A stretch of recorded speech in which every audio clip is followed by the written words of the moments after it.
저희 이제 메인입니다. 메인. 두 번째 시간의 메인입니다. 설계에 대해서 간략하게 설명을 드렸고요. 이제 한번 좀 설계하면서 어떤 법들이 있는지 한번 해보겠습니다. 먼저 스프링클러 설치 대상. 아까 제가 말씀드렸던 소방시설법 시행령 별표 5가 제가 한 3번까지만 줄여가지고 와봤습니다. 일단은 반가로 1번 보겠습니다.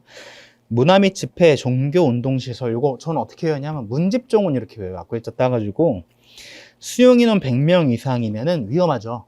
100명 이상 되면 위험하잖아요. 그 다음에 영화 상영관, CGV, 메가박스, 이런 거 말해도 되나? 이런 거 있을 때 무대 이제 지하 무창층인 경우 500, 그 밖은 1000 이상이면 스프링클러 설치하는 거다. 이 얘기입니다. 이런 식으로 용도, 규모, 층수 나오면은 이 시설을 설치해야 되는지 안 해야 되는지 나오는데 그게 소방시설법 시행령 별표 5고요. 이때 건축 용도, 규모, 수용 인원을 알 수 있는 도면이 건축 개요라고 말씀드렸습니다. 그 다음에 3번이 이제 제일 요즘 많이 드는 건데 층수가 11층에서 6층으로 바뀌었죠. 그죠? 6층 넘어가면 스프링클러 대상인 겁니다. 펌프실, 저수조실 검토 한번 보면요. 이렇게 해서 스프링클러가 대상이 된다라고 하면 그럼 이제 검토를 하죠. 저수조실 검토를 하기 위해선 저수조 사이즈를 알아야 됩니다. 저수조 사이즈 어떻게 할 수 있냐? 수원 용량 계산 방법이 있는데 스프링클러 하나당 여기 EA는 이치의 약자라서 개수 얘기하는 겁니다. 한 개당 80 LPM을 방사를 한다라고 우리가 보죠.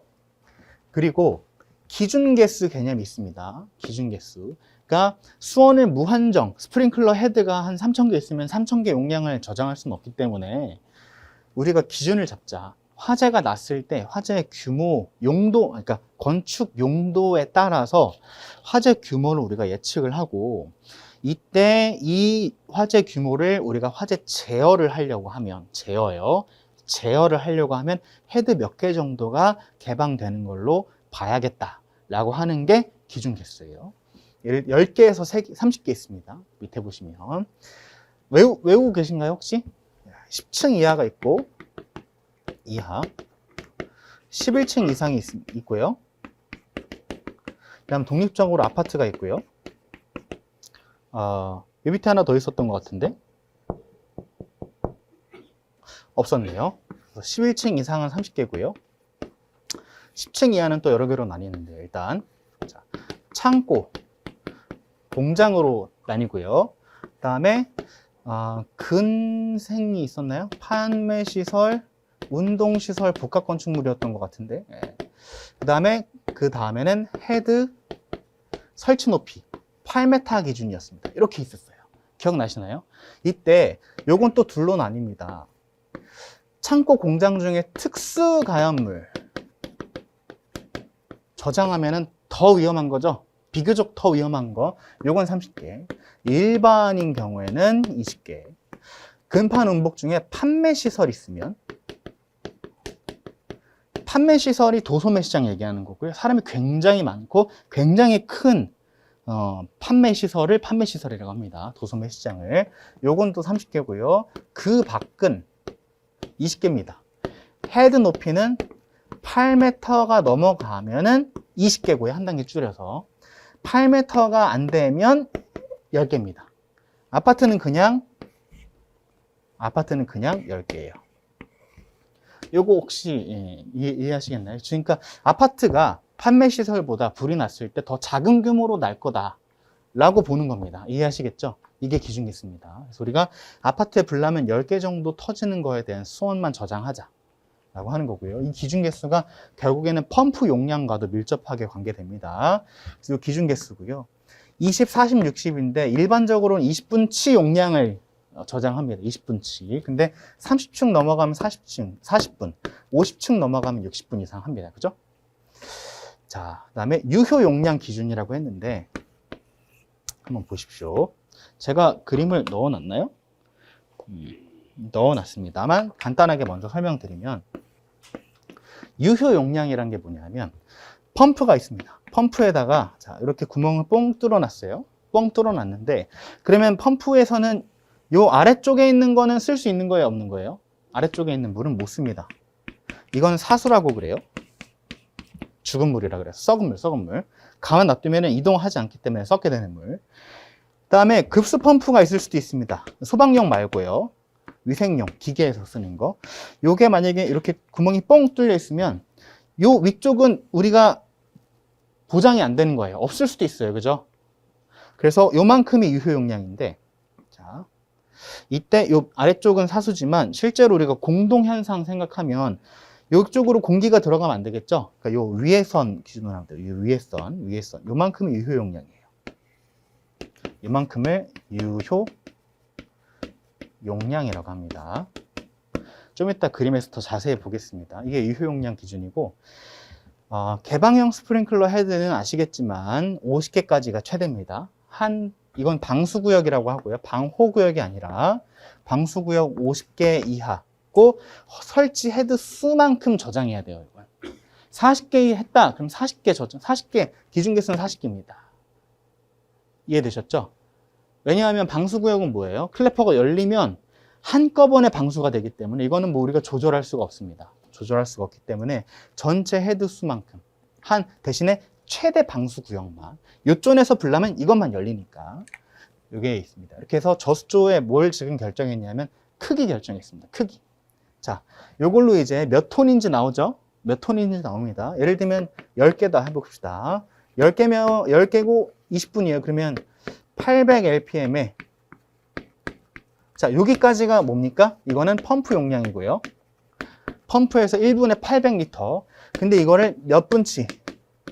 20분치 한다. 그래가지고 이게 몇 톤이냐 되냐면 16톤이 되는 겁니다. 갑자기 어디서 생략을 했냐? 뭘 생략했냐면 리터로 환산하면은 16000 리터죠. 1리터, 이제 1세제곱미터는 1톤이랑 똑같고, 이거는 1000리터니까, 03개 빼면 16톤 나오는 겁니다. 이게 이제 저수조실. 그러면 16톤짜리라고 하면요. 자, 여기 가로가 예를 들면은 4m 볼게요. 여기도 한 4m 보겠습니다.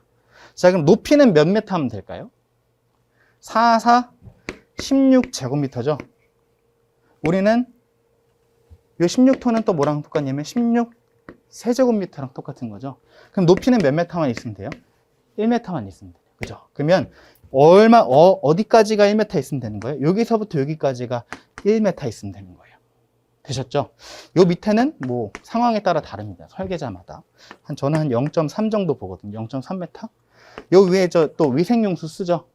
위생용수가 만약에 없고 소방 전용 수조라고 하면 요 위에는 비워놔야 돼요. 한 0. 여기도 한 3m 정도는 비워놔야 돼요. 왜냐하면 오버플로우라고 해서 넘침관이라고 들어보셨나요? 실수로 물이 계속 차면 여기로 빠져나와야 되거든요. 물이. 그죠? 세면대 보면 이렇게 생겼죠? 이렇게 돼 있지 않습니까? 물 차다가 넘치면은 여기로 들어가죠. 들어가면 여기로 같이 나갑니다. 배수가 되는 거예요. 드레인이 되는 거거든요. 넘침관입니다. 넘침관만큼은 좀 비워놔야 돼요. 그러면 뭐가 나왔습니까? 지금 1.6m 나왔네요. 그죠? 1.6m. 저수조 높이는 1.6m가 된 겁니다. 실제 높이는.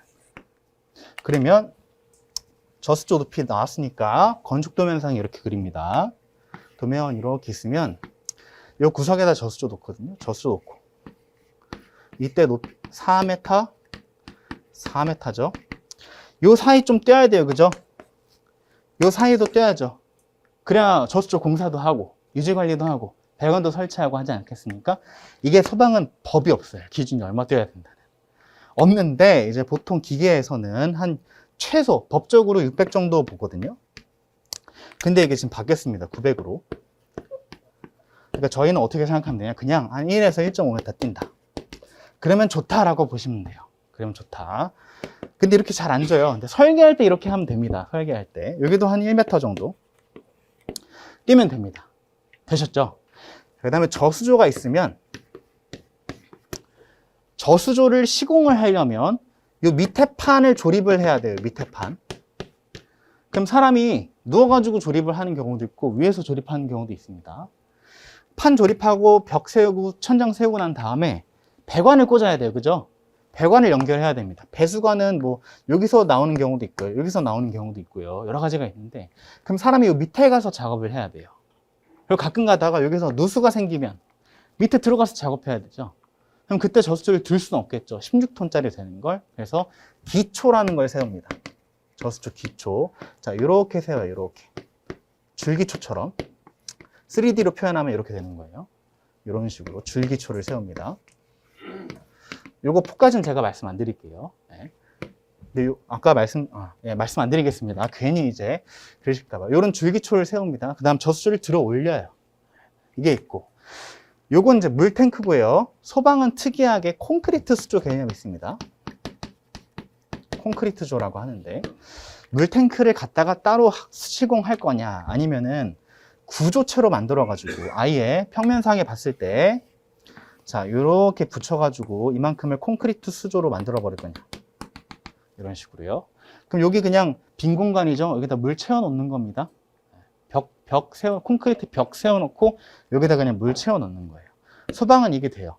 이 물 갖다가 샤워하거나 우리가 마시거나 할 게 아니기 때문에 음용수가 아니다 얘기예요. 먹는 물이 아니다 얘기입니다. 자, 잘 보세요. 콘크리트 조에다가 담아 놓으면 먹는 물이 아니에요. 기본적으로 우리가 개념상 봤을 때 아시겠죠? 자, 그럼 한 가지. 가지배관은 헤드를 시공할 때 하부로 분개합니까? 상부로 분개합니까? 상부 분개해야 돼요. 그죠? 가지배관 상부에서 분개할 거. 이건 뭐냐면 상향식 헤드를 쓰거나 하향식을 하려면 회향식으로 해라 얘기입니다. 그죠? 회향식으로. 왜 이렇게 할까요? 왜일까요? 네, 이물질 때문에 그렇습니다. 이물질이 여기 있을 때 아래로 분개해 놓으면 이물질이 가다가 요 아래 쌓일 거 아니겠습니까? 이렇게 가득가득. 그러면 실제로 불났을 때 헤드가 안 터지니까 상부나 회향식으로 해놓으면 이물질이 여기로 넘어가지는 않으니까 이렇게 해놓는 건데 거기 기준에 이렇게 되어 있어요. 다만 먹는 물 수질 관리 기준에 적합하고 먹는 물 수질 관리 기준에 적합하고 뚜껑이 있는 저수조에서 물을 공급하는 경우에는 측면이나 하부에서 분개할 수 있다. 요거 내용 기억하시죠? 네, 다 아시죠? 이게 뭔 얘기냐면 요 얘기예요. 콘크리트 수조로는 이렇게 할 수 없다. 네, 이 얘기입니다. 콘크리트 수조로는 먹는 물 수질이 안 되기 때문에 하부나 측면에서 분개할 수 없고 반드시 회향이나 상향식으로 분개해라. 만약에 측면이나 하부에서 분개하려면 물탱크를 사용해라. 이게 이 의미입니다. 이해가 되셨죠? 왜냐하면 이제 여기부터는 시험 안 나옵니다. 물탱크인 경우에는 환경부에서 먹는 물 수질을 관리를 합니다. 그리고 환경부에서 이제 기계설비 기준인가? 수도법인가에서 저수조 설치 기준이 있어요. 이게 결국에 뭐냐면 저수조 먹는 물이기 때문에 먹는 물이면 엄격하게 설치를 해라 이거고요. 콘크리트 수조인 경우에는 해당이 될 수가 없습니다. 네, 할 수가 없어요. 할 수가 없기 때문에 요거인 경우에는 결국에는 먹는 물 수질 관리 기준에 부적합이에요. 부적합. 저수조에 해야 됩니다. 이것도 기준이 있어요. 다만 소방에서 그것까지는 따지진 않습니다. 그냥 이렇게 이해하시면 돼요. 콘크리트 수조면은 먹는 물 수질이 안 되기 때문에 측면이나 하부에서 분개할 수가 없다. 여기까지 아시면 됩니다. 자, 그럼 아파트는 어떻게 설계해야 될까요? 아파트는요. 아파트 천장, 아파트는 모든 게 돈입니다. 높이도 돈이에요. 내가 사는 집이 여기 높이가 2.3m인지 2.4m인지 굉장히 예민하세요. 그죠? 그래서 최대한 천장을 올립니다. 올리면 이 안에 공간이 제가 해본 것 중에 제일 낮은 게 한 170mm 정도 나왔거든요. 네. 근데 한 230mm 정도는 있어야 돼요. 이 안에 공간이. 그러면 가지배관이 굵은 게 몇 mm예요? 50mm죠. 그죠? 50mm에다가 회향식으로 분개해서 내려가려면 요거 부족하거든요. 안 돼요, 이거. 네. 엄청 힘듭니다. 하려면 엄청 빡빡해요. 부족하기 때문에 콘크리트 수조로 할 수가 없는 거예요. 무조건 어떻게 해야 되냐? 가지배관 측면 분기나 하향 분기를 해야 돼요, 아파트는. 무조건 없지만, 무조건이라는 얘기는 없지만 거의 그렇습니다. 그래서 아파트의 경우에는 콘크리트 수조는 거의 사용하지 않고 물탱크를 사용합니다. 물탱크. 그리고 이 저수조 설치 기준에 맞추기 위해서 굳이 분리해 놓지 않고 위생용수 있죠? 음용수랑 같이 씁니다, 저수조를. 저수조를 같이 쓰니까 이게 이제 소화용수도 있고 위생용수도 있죠? 그럼 소화용수는 1년에 몇 번 쓸까요? 한 번도 안 쓸 때도 있고. 그죠? 그러니까 사수가 됩니다. 썩은 물이 돼요. 그래서 나온 게 사수 방지 대책입니다. 이제 소방기술사 준비하시는 분, 요 사수 방지 대책도 한번 체크를 해 놓으시는 게 좋으시고, 이게 요런 이유에서 나오는 거예요. 요런 이유에서 나온 거고, 6개월에 한 번씩 청소하면 됩니다. 6개월에 한 번씩. 6개월도 사실 부족해요. 6개월 제가 컵에 6개월 담아놓고 이거 드리면 드실래요? 안 드시죠? 그죠? 그러니까 6개월보다 사실 한 달 정도면 계속 돌려주는 게 좋은데, 그게 불가능하기 때문에 사수 방지 대책이 나왔습니다. 자, 여기까지가 저수조입니다. 다음은 펌프실 한번 보겠습니다. 펌프는 아까 말씀드렸다시피 유량과 양정을 처음에 검토를 해야 되고, 요거는 넘어갈게요. 너무 간단한 거라서 넘어가겠습니다. 좀 이따 계산서 할 때 보겠습니다. 그림 한번 보겠습니다. 그림. 요게 이제 실제 이제 펌프실 소화배관 평면도 샘플입니다. 요게 저수조고요.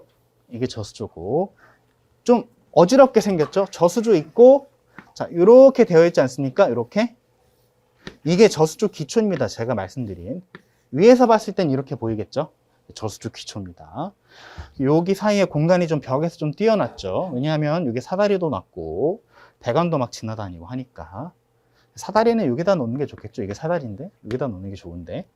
그다음에 이게 펌프입니다. 펌프고요. 펌프에도 잘 보시면, 자, 이렇게 선이 하나 네모 박스가 그려져 있어요. 요건 이제 펌프 기초입니다. 펌프 기초.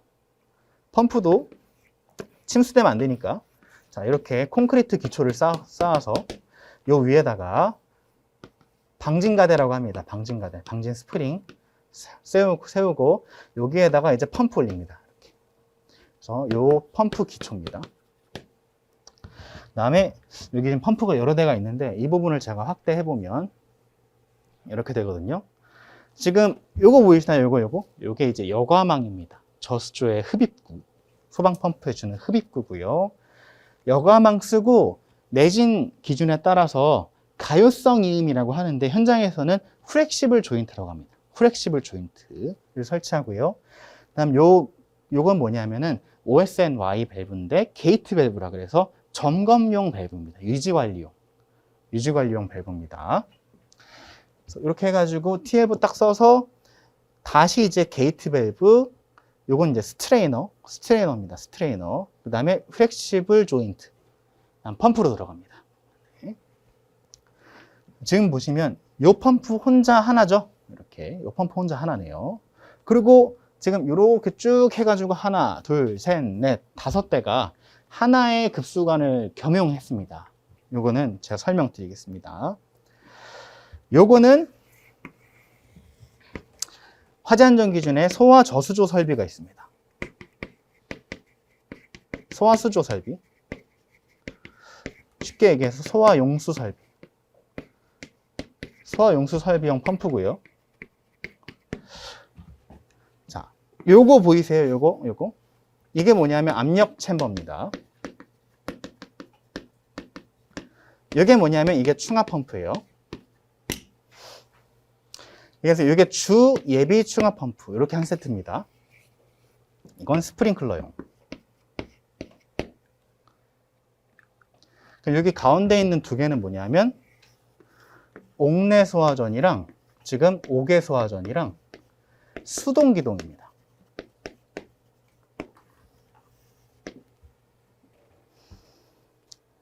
수동 기동인 경우에는 뭐가 없나요? 압력 챔버랑 충압 펌프가 없습니다. 지금 이 스프링클러는 자동 기동이란 얘기고요. 자동 기동 하려면 압력 챔버랑 충압 펌프가 있어야 돼요. 압력 챔버는 왜 있는 거죠? 압력을 체크해야 됩니다. 네. 압력을 체크해야 되고요. 그래야 압력이 떨어지면 기동을 시켜야 되거든요. 충압 펌프는 왜 있을까요? 자동 기동을 하려면 압력이 있어야 되는데 압력을 뭘로 형성을 시키냐면 물 갖다가 채워놓습니다. 물을 꽉 채워놔요. 즉 습식이라 얘기입니다. 습식. 습식이고 자동 기동이고 압력을 체크해서 자동으로 기동하도록 되어 있습니다. 물의 압력을 통해서.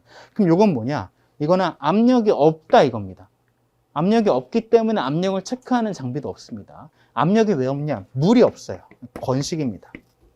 건식이기 때문에 물이 없기 때문에 물을 채워넣을 필요도 없습니다. 보충할 필요도 없기 때문에 충압 펌프랑 압력 챔버가 없는 겁니다. 그럼 왜 이렇게 하냐? 동파 때문에 그렇습니다. 동파. 스프링클러는요, 동파 구간에 쓸 수 있는 유수검지 장치가 있죠. 뭐가 있냐면 준비작동식이 있습니다. 옥내 소화전이랑 옥외 소화전은 그런 개념이 없습니다. 그래서 동파가 나면 그냥 꼼짝없이 동파 나야 돼서 화재안전 기준에 보시면 학교나 창고, 공장에서는 동파가 우려가 있는 경우에는 함에 기동 스위치를 부착하는 방식으로 할 수 있다라고 되어 있어요. 이게 수동기동 방식입니다. 건식이라고도 하고요. 이게 뭐냐 하면, 그럼 이 펌프를 자동으로 기동 못 시키면 수동으로 기동해야 된다는 얘기인데 어떻게 할까요? 불 나면은 이 펌프실에 와서 펌프 버튼을 눌러야 될까요? 그게 아니고 소화전 함에 보시면 여기 겉에 있는 경우도 있고 안에 있는 경우도 있습니다. 함 열어서 있는 경우도 있고 겉에 있는 경우도 있는데 초록색 버튼, 빨간색 버튼 있는 게 있어요. 그거는 수동 기동 버튼입니다. 이게 전선이 뭐랑 연결되어 있냐면 이 펌프랑 연결되어 있어요. 그래서 이 초록색 버튼 누르면 기동이 됩니다. 그러니까 수동 기동이죠. 불난 걸 발견하고 그 버튼 눌러서 수동 기동한다.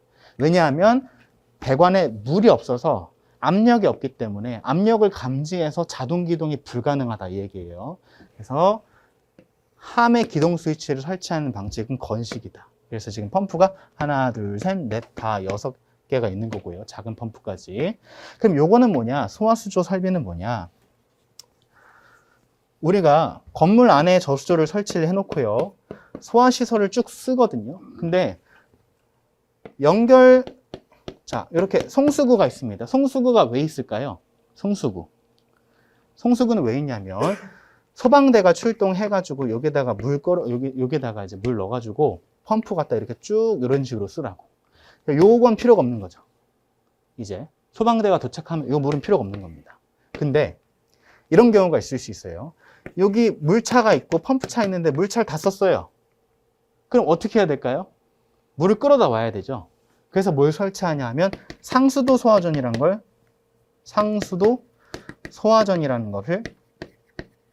설치를 합니다. 이게 어디냐면 저희가 길거리 다닐 때 빨간색 소화전 있죠? 그게 상수도 소화전이에요. 요거는 상수도기 때문에 수원이 무한합니다. 그죠? 네, 상수도 다 달았다는 얘기 들어본 적 있으신가요? 네, 없기 때문에 무한하기 때문에 끌어다 쓰거든요. 근데 이 상수도 소화전이 없는 곳이 있어요. 서울엔 대부분 있는데 저기 지역 가면 없죠. 그죠? 상수도가 없는 곳, 지하수 쓰는 곳 이런 데는 없습니다. 이런 경우에는 건물 안에 너네가 쓰는 저수조 말고 또 하나의 저수조를 설치해 놔가지고 여기서 뽑아가지고 이렇게 보내겠다.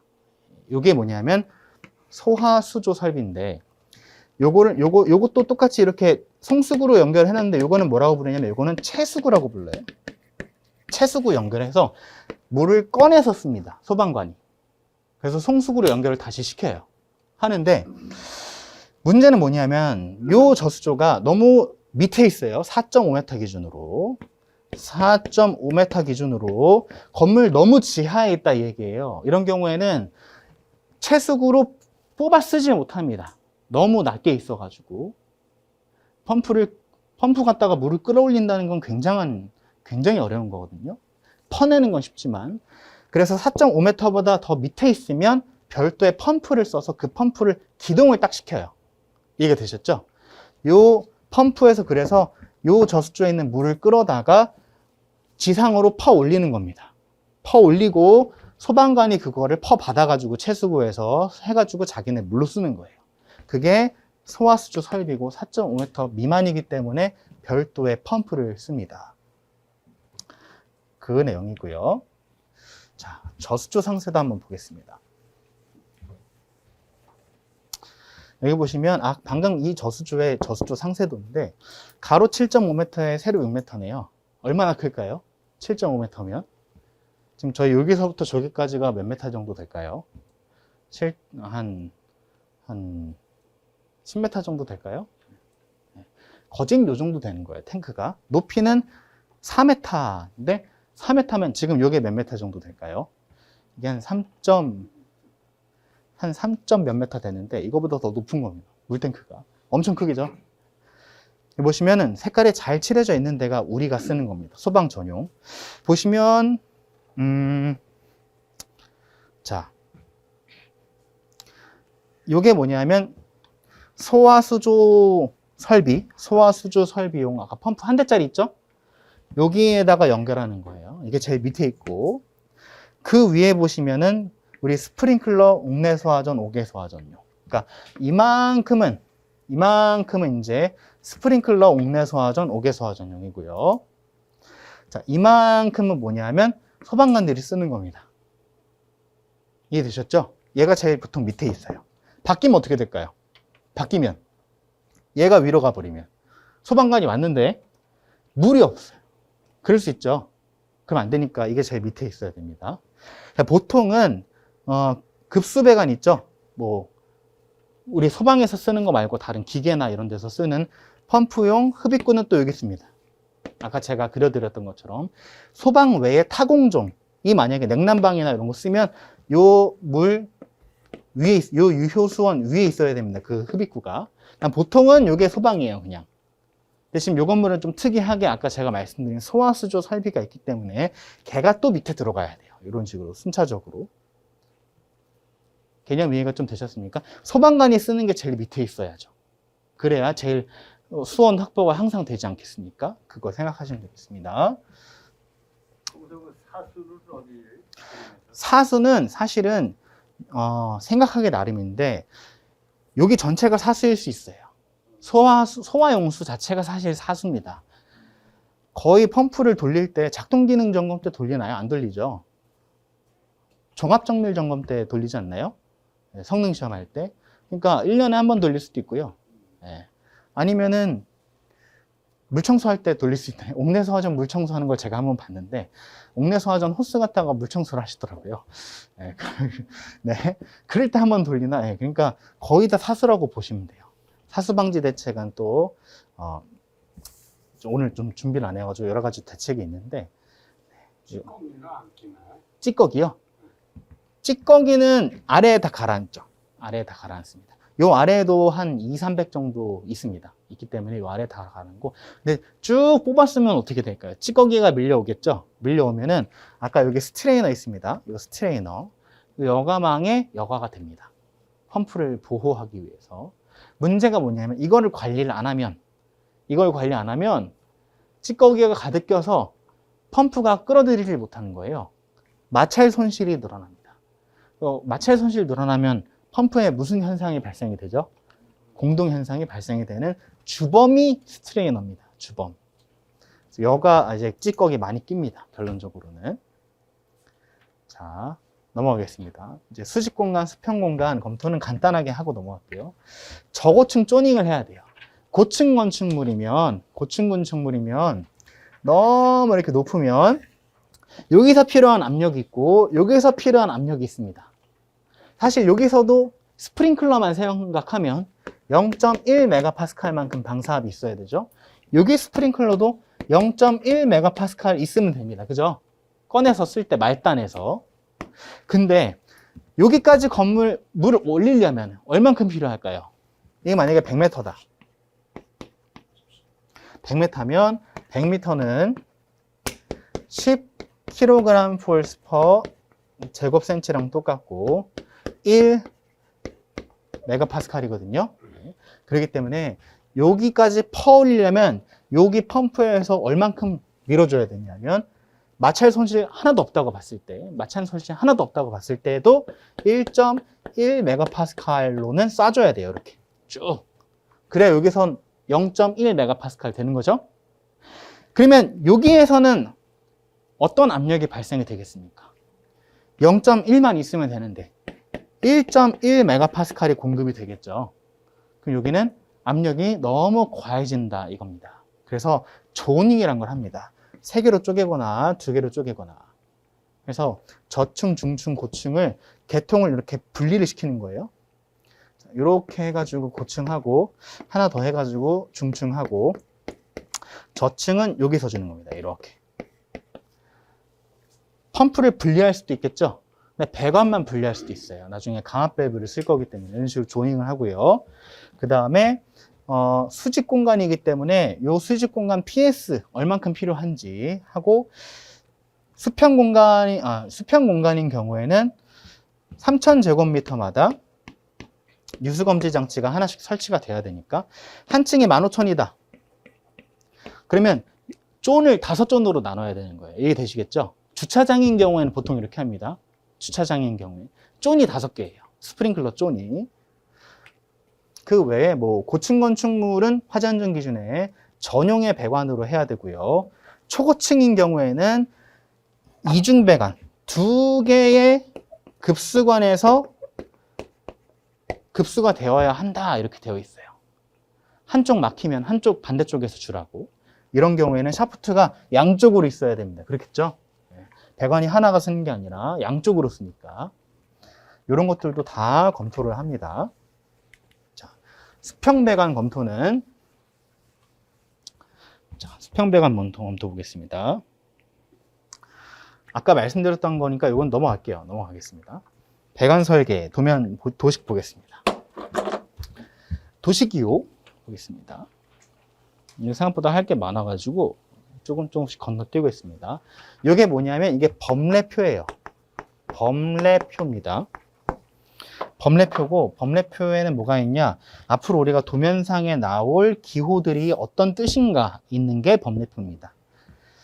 이건 이제 제가 쓰던 방식이라 회사마다 다를 수 있습니다. 저는 이제 스프링클러 옥내성화전 합쳐가지고 그냥 F라고 했습니다. F. 이거 이제 스프링클러 옥내성화전 이렇게 쓰시는 데가 많아요. 이게 주배관이고요. 스프링클러 배관은 SP라고 쓰고 옥내성화전은 H라고 씁니다. 연결 송수관이라 그래서 송수구 쪽 배관 있죠? 이렇게 송수구 쪽. 네. 요거는 SC라고 부릅니다. SPD는 이제 배수관. 배수관만 SPD라고 하고요. 밸브 보겠습니다. 잘 보이시나요? 개폐 밸브는 자 이렇게 씁니다. 나비 모양으로. 개폐 표시형을 쓰기 때문에 어쨌든 우리는 다 이렇게 하면 개폐 밸브고 개폐 표시형이다. 제가 PI 밸브는 이렇게 했는데 PI 밸브 아시나요? PI 밸브인 경우 이렇게 씁니다. 자, 땅에 이렇게 매립하는 경우에 자, 이렇게 위에다가 해가지고 이렇게 기어로 해서 여기다가 이게 열렸는지 닫혔는지 보여주고 여기서 밸브의 개방을 저희가 조절할 수 있어요. 땅에서. 이게 PI 밸브입니다. 땅에 설치하는 보통 이제 지중해에 설치하고요. 이게 PI 밸브인데 이런 기호라고 저는 이건 제가 만든 겁니다. 어디 있던 거 갖고 온 게 아니고 그 다음에 체크 밸브는 자 이렇게 하면 체크 밸브입니다. 그죠? 체크 역류 방지 밸브라고 보시면 되고요. 이게 유수의 방향입니다. 체크 밸브 이쪽으로만 가는 거예요. 밸브류 설명하면은 이제 끝도 없기 때문에 넘어가겠습니다. 이런 식으로 도면 작성 도식 한번 보십시오. 어떤 기호를 쓰는지 거의 공통적으로 비슷하고요. 여기 보시면 법례표에 사용 압력에 따라서 어떤 배관을 쓰라라는 것까지 지금 저는 이제 정해놨습니다. 이음도 요 정도 되면은 요거 이음 써라라고 제가 정해놨어요. 그럼 실제로 현장에서 이걸 써야 되는 거예요. 그죠? 써야 됩니다. 바꾸고 싶으면 뭐예요? 허락받아야 돼요. 감리자한테. 이해가 되셨죠? 아니면 발주자한테. 감리가 발주자 대행이거든요. 감리한테 허락받아야 되고, 예를 들면 감리한테 허락 안 받고 변경했어요. 맘대로. 근데 감리가 이걸 지적을 했어요. 근데 발주자가 감리랑 똑같이 얘기했어요. 그럼 시공사에서 울며 거저 먹기로 다시 바꿔야 돼요. 그죠? 만약에 설계 도면에 이렇게 되어 있었으면. 이게 이제 설계도면이 가지는 힘입니다. 아까 제가 기준이라고 말씀드렸는데 여기 있는 거 일단 원칙적으로 따르고 봐야 돼요. 그래서 요거 이음까지 제가 법례에 적어놨고요. 그 외에 또 보시면은 옥내 소화전 함, 뭐 여러 가지 모양이 있죠. 여러 가지 모양이 있고 알람 밸브 한번 보십시오. 알람 밸브 이렇게 생겼지 않습니까? 이렇게 색깔 칠해져 있습니다. 프리액션 밸브 자, 이렇게 돼가지고 자, 이렇게 되어 있죠. 이렇게 하시는 경우도 있고 이렇게 하시는 경우도 있습니다. 동그랗게 하시는 경우도 있어요. 그 가운데 P자 안 써도 되나요? P요? 네. P가 어디 있죠? 프리액션 밸브. P요? 잘 안 보여가지고 이게 크게 도면하실 때는 잘 안 보여서 없어도 됩니다. 그냥 있어도 되고 없어도 되고 뭐랑만 맞으면 되냐면 도면이랑 법례만 맞으면 돼요. 그 기호가 프리액션이다. 이렇게 해도 됩니다. 이게 프리액션이라고 해도 되죠. 말 맞다나 그죠? 대신 법례에 이렇게 되어 있고 프리액션 밸브라고 있으면 대신에 이런 경우는 가독성이 좀 떨어지지 않습니까? 사회 통용적이지 않기 때문에 그래서 이 정도 모양이면 이 안에서 변형은 얼마든지 가능합니다.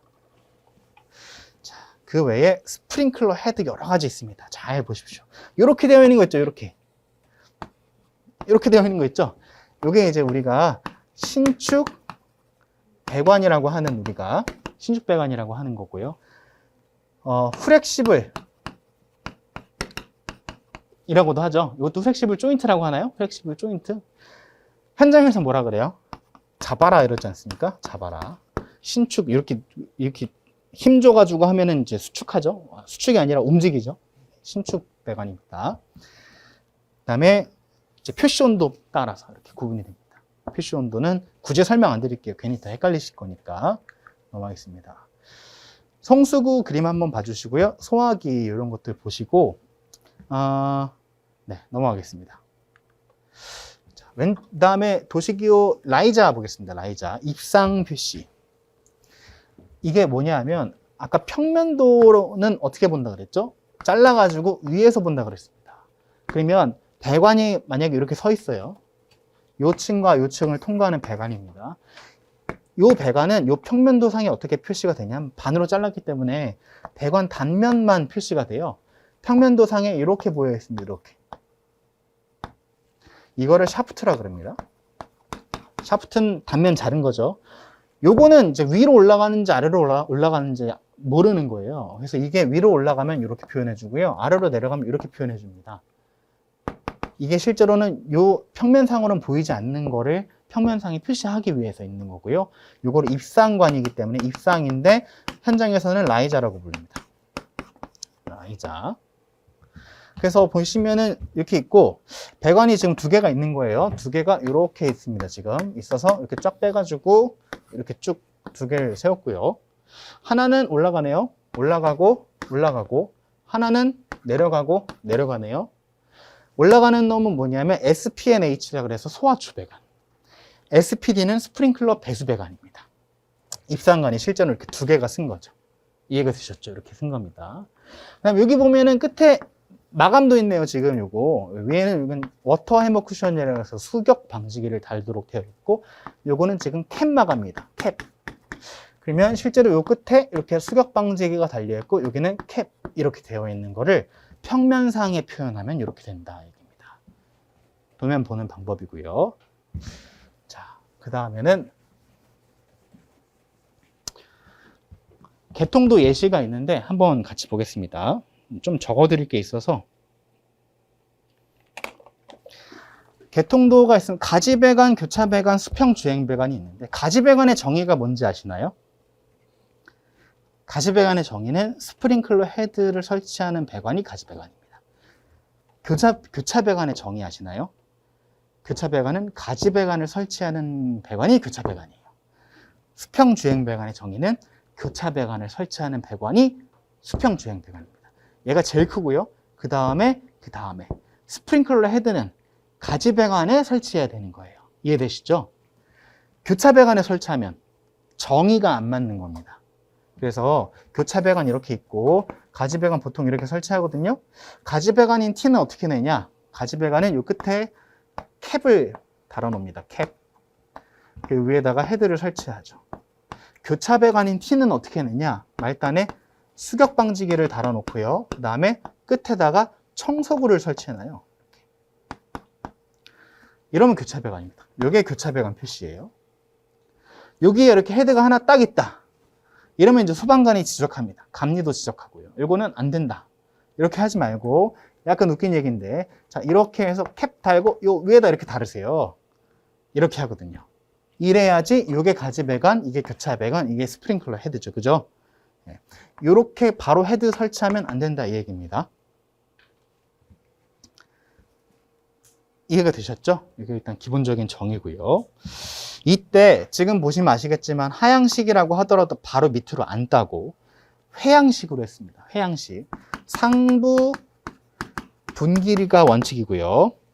만약에 먹는 물 수질 관리 기준에 합당하면, 그리고 뚜껑이 있는 저수조에서 물을 급수하면, 자, 배관이 지금 이렇게 있는데 바로 밑으로 따도 된다 이 얘기입니다. 이해가 되셨죠? 이런 식으로. 그 다음에 이쪽 가지 배관에 최대 걸 수 있는 헤드는 몇 개일까요? 한쪽 가지 배관은 최대 8개까지만 설치할 수 있습니다. 이런 경우가 있어요. 자, 반자가 있고 가지 배관 이렇게 있습니다. 자, 이렇게 하향식 설치하고요. 여기 천장이 있고요. 여기도 상향식을 설치하는 경우가 있어요. 이게 이제 전문 용어로 뭐라 그러냐면 동일한 가지 배관에 그러니까 반자가 설치되어 있고 반자 안에 동일한 가지 배관에 상향식과 하향식이 병설한 경우, 이게 전문 용어로 이렇게 표시합니다. 병설하면 여기 8개, 여기 8개입니다. 아시겠죠?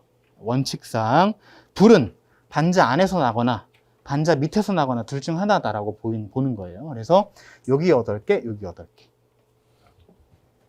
그렇게 하는 이유는 뭐예요? 8개까지만 설치하는 이유요? 아니요. 8개면 16개잖아요. 예. 근데 보통 8개만 되면 되는 거죠. 그렇죠. 원래 8개만 설치하면 되는데 시공사나 설계자 입장에선 최대한 한 가지 배관에 많이 설치하는 게 좋습니다. 왜냐하면 똑같이 8개를 설치해도 만약에 4개까지만 설치할 수 있다고 하면 가지 배관이 그러면 2개가 설치가 되는 거죠. 그러면 물량이 더 들고 돈이 더 들거든요.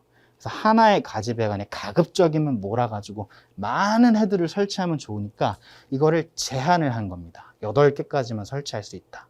다만 이 경우는 불이 안쪽에서 나거나 또는 바깥쪽에서 나거나 둘 중에 한 군데에서만 날 거니까 요거는 유예를 시켜준 거예요. 완화를 시켜준 거겠죠. 요거는 실제로는 16개까지 설치가 되는 거죠. 그런 맥락에서 보시면 되겠습니다. 원래는 많이 설치하는 게 더 경제적이니까 이거는 제한을 해 놓은 거다. 그 다음에 또 뭐가 있냐면 가지 배관에서의 일단은 그 다음에 교차 배관은 요걸 설치해야 된다 그랬는데 법적으로 청소구를 설치해야 됩니다. 말단에. 그리고 이때 구경은 몇 파이가 최소인지 아세요? 최소? 40파이 이상 돼야 돼요. 교차 배관은 40파이 이상 돼야 됩니다. 그 다음에 교차 배관에서 지금 가지 배관 딸 때 위로 땄죠. 이건 근데 반드시 이러지 않아도 돼요. 가지 배관은 측면이나 상부에서 분기가 가능합니다. 측면 또는 상부 분기가 가능해요. 교차 배관에서 가지 배관 딸 때는 가능하다 이 얘기입니다. 가지 배관에서 헤드 딸 때는 안 되고요. 그 이유가 왜냐하면 교차 배관은 40파이 이상이고 보통은 65 이상입니다. 그래서 구경이 커요. 자, 이렇게 옆으로 따더라도 이물질들이 위로 안 올라간다 이 얘기입니다. 구경이 크니까. 그래서 교차에서 가지 배관 딸 때는 측면을 허용해 줍니다. 그러면 왜 우리가 이렇게 했답니까? 위로 이렇게 딸까요? 이게 교차 배관이 평면상 이렇게 갈 때 가지 배관 이쪽 주고 이쪽 주고 이쪽 주고 이쪽 주고 8개 설치하죠. 평면상으로. 근데 요렇게 요 부속 있죠. 요 부속. 이게 형식 승인 받은 게 없어요. 이렇게 설치를 못한다 이 얘기예요. 어떻게 설치해야 되냐? 한 업체 정도 있나? 요거 시공해 보신 분 혹시 있으신가요? 이렇게? 업체가 하나 정도 있다고 제가 들은 것 같은데 어떻게 설치해야 되냐? 이렇게 설치해야 돼요. 이렇게.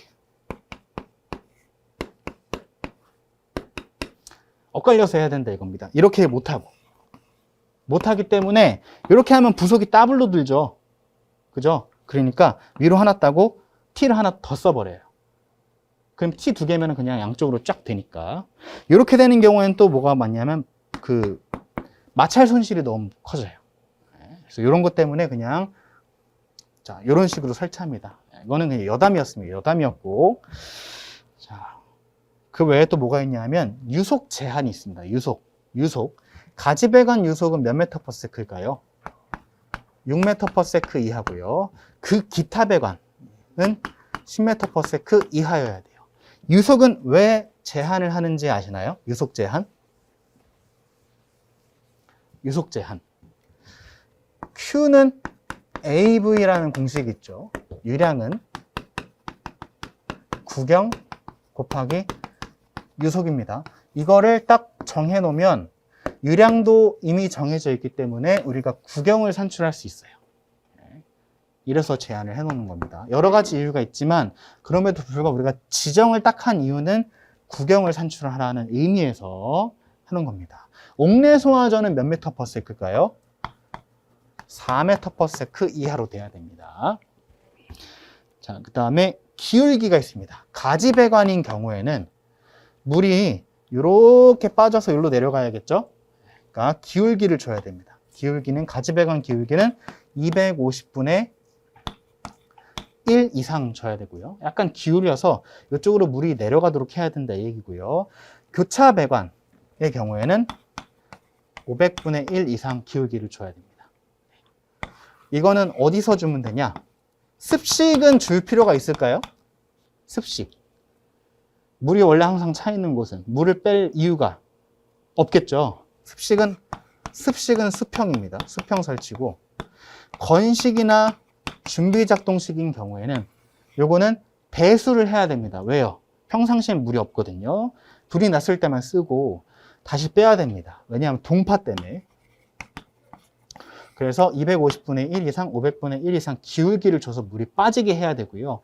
그러다 보니까 이렇게 하향식으로 헤드를 설치하는 경우에는 어떤 헤드를 설치한다고 배우셨나요?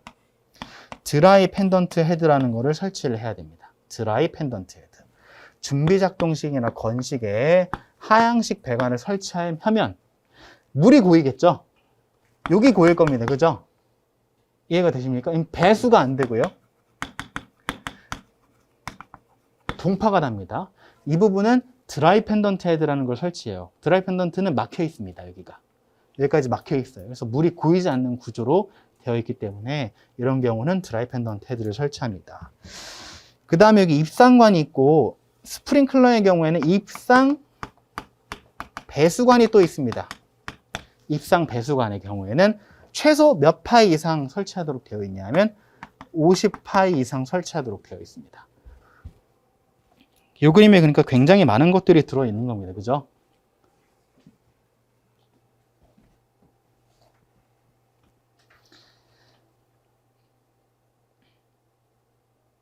한 가지 깜빡했는데, 가지배관의 구경은 어떻게 산출할까요?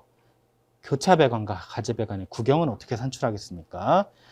이렇게 산출할 수도 있지만 이렇게 산출하게 되면 수리 계산을 하게 되는 거고요. 굉장히 복잡합니다. 복잡하기 때문에 우리가 이걸 다 할 수가 없습니다. 그래서 규약식 배관 광경표가 있습니다. 규약 광경표. 일단은 우리 스프링클러 배관 구경을 한번 읊어볼까요? 25파이 붙어 있죠. 가지배관 최소. 그 다음에 30입니다. 그리고 40, 50, 65, 80. 원래 없는데 근데 이게 있죠. 90이란 게 있어요. 그다음 100, 125, 150까지 있습니다. 일단 200, 그 다음 200, 250, 300인데 그 다음에 요거에 따라서 규약 배관 규격표 보면 가가 있고 나가 있고 다가 있지 않습니까? 그거에 대해서 일단 먼저 숫자부터 해보면 몇 개일까요? 2, 3, 5, 10, 30, 60, 이게 65죠? 아니다, 80이네요. 80, 100, 160, 161 이상부터. 이게 무슨 의미냐면 가지배관에 헤드가 하나, 둘, 셋, 네 개가 있는데 캡으로 마감했을 때 두 개까지는 헤드 두 개까지는 25파이다 이 얘기예요. 그러면 여기는 요 배관에서는 헤드가 몇 개 공급하죠? 하나만 공급하죠. 이쪽 방향으로 공급을 하거든요. 요거는 25입니다. 여기는요, 헤드가 두 개죠, 그죠? 그러니까 25입니다. 자, 여기는요, 이제 헤드가 세 개를 요 배관에서 헤드 세 개치만큼 급수해야 되니까 이 경우에는 32가 되는 거예요. 자, 요거는요, 네 개죠, 그죠? 네 개니까 여기부터는 세 개까지는 32고 네 개랑 다섯 개는 40이다 이 얘기입니다. 네 개랑 다섯 개는 40. 여기 40이고 헤드 하나 더 있으면 자, 여기는 또 40이다 이 얘기예요. 이런 식으로 구경을 구할 수 있습니다. 되게 귀찮은 일입니다. 귀찮은 일이지만 아주 중요한 일이에요. 공사비와 직결되어 있기 때문에.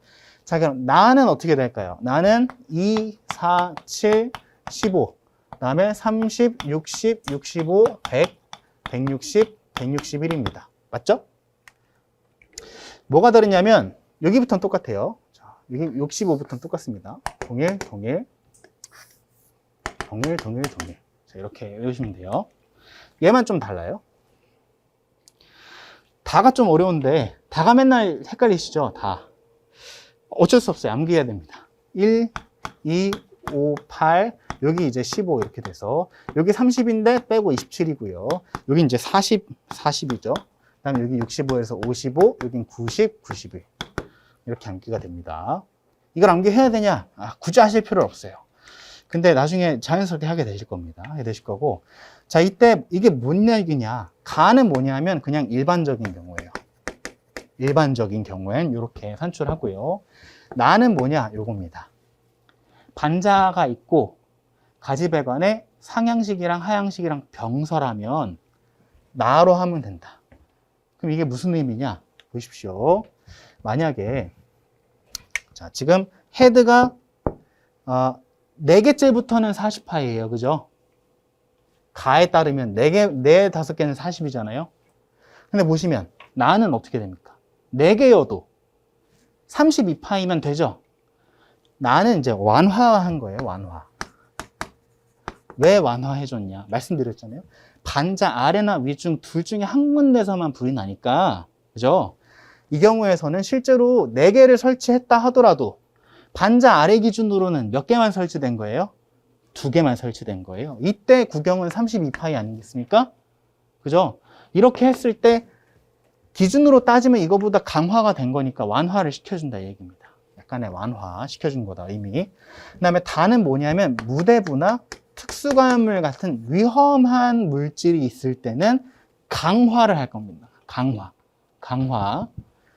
2개만 있어도 32파이예요. 원래는 25파이면 되는데 이 의미입니다.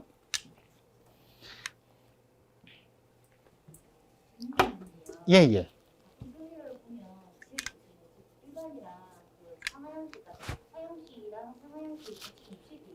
네. 반자가 있는 경우에는 나고요. 반자가 없는 경우는 그냥 일반입니다. 예. 예. 그러면 여기는 상황식인데 예. 옆에 거는 같은 배관인데 같은 배관인데 예. 상황식이거나 예. 이렇게 있을 때 구경을 기준으로 보면 요게 섞일 때요. 이 두 개에서 이게 섞일 때 보수적인 거 가시면 돼요. 보수적인 거. 더 그러니까 가로 가시면 되죠. 그때부터. 네.